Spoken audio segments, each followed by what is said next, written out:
South ఇండియాలోని అతి తక్కువ ధరలకి రత్నాలనందించే ఏకైక సంస్థ 6JVR. దేశంలోనే అతిపెద్ద క్రికెట్ స్టేడియాన్ని నిర్మించేందుకు ఆంధ్రప్రదేశ్ సన్నద్ధం అవుతుంది. ప్రధానంగా ఆంధ్ర క్రికెట్ అసోసియేషన్ ఒక ప్రణాళిక ప్రకారం ప్రస్తుతం దేశంలో ఉన్నటువంటి స్టేడియంల అన్నిటిపైన అధ్యయనం చేస్తుంది. అమరావతి నగర నిర్మాణం జరుగుతున్నటువంటి సందర్భంగా అమరావతిలోనే అతిపెద్ద స్టేడియంని నిర్మించాలని ఆంధ్ర క్రికెట్ అసోసియేషన్ ఆశిస్తోంది. ప్రస్తుతం మంగళగిరిలో క్రికెట్ స్టేడియం నిర్మాణం జరుగుతుంది. అంటే గతంలోనే 2017-18లోనే మంగళగిరిలో క్రికెట్ స్టేడియం నిర్మాణం ప్రారంభమైంది.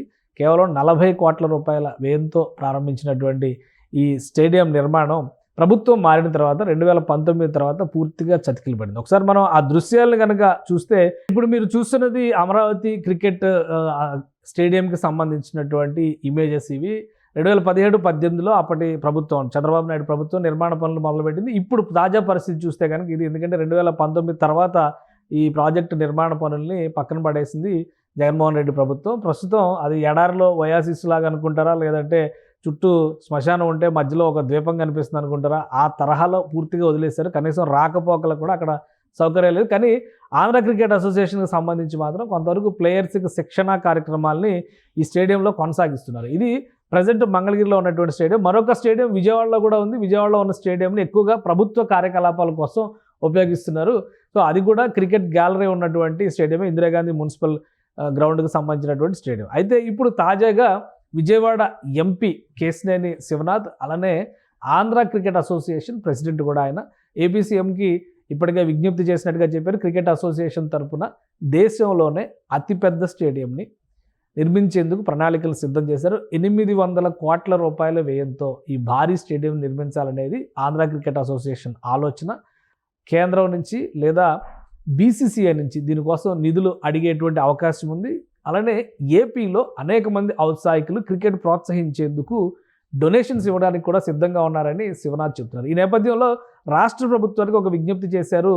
అమరావతిలో స్పోర్ట్స్ సిటీగా డిజిగ్నేట్ చేసినటువంటి ప్రాంతంలో 60 ఎకరాల భూమిని కేటాయిస్తే ఆ 60 ఎకరాల భూమితో అక్కడ క్రికెట్ స్టేడియంని నిర్మించాలనేటువంటి ఆలోచన చేస్తున్నారు. ఈ 60 ఎకరాల ల్యాండ్ని ప్రభుత్వం ఎప్పుడు తమకు కేటాయిస్తే అప్పుడు ఈ పనులు మొదలుపెట్టేందుకు ప్రణాళికల్ని సిద్ధం చేసుకున్నట్టుగా కేశినేని శివనాథ్ చెప్తారు. 60 ఎకరాల్లో 800 కోట్ల రూపాయలతో కనీసం 1,25,000 మందికి తగ్గకుండా సీటింగ్ కెపాసిటీతో ప్రణాళికల్ని సిద్ధం చేస్తున్నట్టుగా శివనాథ్ చెప్తున్నారు.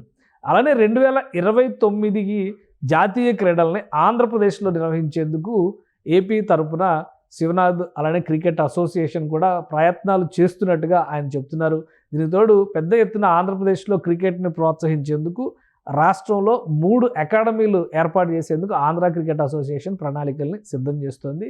ఒకటి రాయలసీమలో ప్రత్యేకమైనటువంటి క్రికెట్ అకాడమీ, విజయవాడలో ఆల్రెడీ ఉన్నటువంటి క్రికెట్ అకాడమీ, ఉత్తరాంధ్రలో మరొక క్రికెట్ అకాడమీ ఉంటుంది. ఈ 3 అకాడమీల ద్వారా శిక్షణ ఇవ్వడం 2029 నాటికి ఏపీ నుంచి కనీసం 15 మంది క్రీడాకారులు ఐపీఎల్కి సెలెక్ట్ అయ్యే విధంగా ప్రణాళికలను సిద్ధం చేసినట్టుగా చెప్తున్నారు Kesineni Sivanath, Andhra cricket association president. అలానే రాబిన్ సింగ్ ఆల్రౌండర్గా పాపులర్ అయినటువంటి వ్యక్తి, ఒకప్పుడు ఇండియన్ టీంకి రిప్రజెంట్ చేసినటువంటి ఆల్రౌండర్ రాబిన్ సింగ్ని ఇన్వైట్ చేస్తున్నారు ఏపీకి. అలానే మిథాలీ రాజ్ ఉమెన్ క్రికెట్కి చాలా కాలం, సుదీర్ఘకాలం పాటు కెప్టెన్గా వ్యవహరించినటువంటి క్రీడాకారిణి, ఆమెను ఇన్వైట్ చేస్తున్నారు. వీళ్ళిద్దరి ఆధ్వర్యంలో ఉమెన్ క్రికెట్ అలానే మెన్స్ క్రికెట్ రెండింటిని కూడా పెద్ద ఎత్తున ప్రోత్సహించడానికి ఏపీలో ప్రణాళికలు సిద్ధం చేస్తున్నట్టుగా శివనాథ్ చెప్తున్నారు. అలానే క్రికెట్ అసోసియేషన్కి సంబంధించి క్రికెట్ స్టేడియం నిర్మాణానికి సంబంధించి అమరావతి ప్రాంతంలో స్పోర్ట్స్ సిటీగా పరిగణించినటువంటి ప్రదేశంలో 60 ఎకరాల భూమిని అతి త్వరలోనే ప్రభుత్వం కేటాయిస్తుందని చెప్తున్నారు. దీనికి సంబంధించినటువంటి అప్రూవల్స్కి ప్రతిపాదనలు కూడా బీసీసీఐకి ఇప్పటికే పంపించారు. దేశంలో అతిపెద్ద క్రికెట్ అకాడమీ క్రికెట్ స్టేడియం కనుక చూస్తే అహ్మదాబాద్లో ఉంది. దీని అంచనాల ప్రకారం 1,10,000 సీటింగ్ కెపాసిటీ అంటున్నారు. అయితే అక్కడ రికార్డ్స్ ప్రకారం చూస్తే కనుక 1,30,000 వరకు చూపిస్తున్నటువంటి పరిస్థితి ఉంది. సో వీటన్నిటిని అధ్యయనం చేసిన తర్వాత దేశంలోనే అతిపెద్ద స్టేడియం, అది కూడా అమరావతిలో నూతన రాజధానిలో వచ్చే విధంగా ప్రణాళికలను సిద్ధం చేయాలి. 3 ఏళ్లలో ఈ స్టేడియం నిర్మాణానికి కావాల్సినటువంటి ప్రణాళికను కూడా రెడీ చేసుకున్నట్టుగా ఆంధ్ర క్రికెట్ అసోసియేషన్ ప్రెసిడెంట్ చెప్తున్నారు. అంటే రాబోయేటువంటి రోజుల్లో ఆంధ్రప్రదేశ్లో క్రీడలకి పెద్ద ఎత్తున ప్రోత్సాహం రావడం, ముఖ్యంగా అమరావతి, మంగళగిరి, విజయవాడ ఈ పరిసర ప్రాంతాల్లోనే 3 ప్రధానమైనటువంటి స్టేడియంలు కనిపించేటువంటి ఛాన్సెస్ ఉన్నాయి. ఇక దేశంలోనే అతిపెద్ద క్రికెట్ స్టేడియం కూడా అమరావతి వేదిక అయ్యేటువంటి అవకాశాలు ఉంటాయి. ఫండింగ్ విషయంలో 800 కోట్లు అనేది ఒక భారీ బడ్జెట్తో కూడినటువంటి ప్రతిపాదన. సో దీనికోసం అటు బీసీసీఐ ఎంత సపోర్ట్ చేస్తుంది, ఆంధ్ర క్రికెట్ అసోసియేషన్ కానీ కేంద్ర రాష్ట్ర ప్రభుత్వాల నుంచి క్రీడా శాఖల నుంచి ఎంతవరకు నిధుల్ని సేకరించగలుగుతారు, ఇక డొనేషన్స్ పైన ఫోకస్ పెట్టడం, ఈ 4 అంశాలని దృష్టిలో పెట్టుకునే ఈ భారీ స్టేడియం ప్రణాళికని సిద్ధం చేసినట్టుగా శివనాథ్ చెప్తున్నారు. అతి త్వరలోనే దీనికి సంబంధించి ఒక శుభవార్త వింటారు. రాష్ట్ర ప్రభుత్వం ల్యాండ్ అలాట్మెంట్ చేసిన వెంటనే పనులు ప్రారంభించడానికి కూడా క్రికెట్ అసోసియేషన్ సిద్ధంగా ఉన్నట్టు శివనాథ్ చెబుతున్నారు.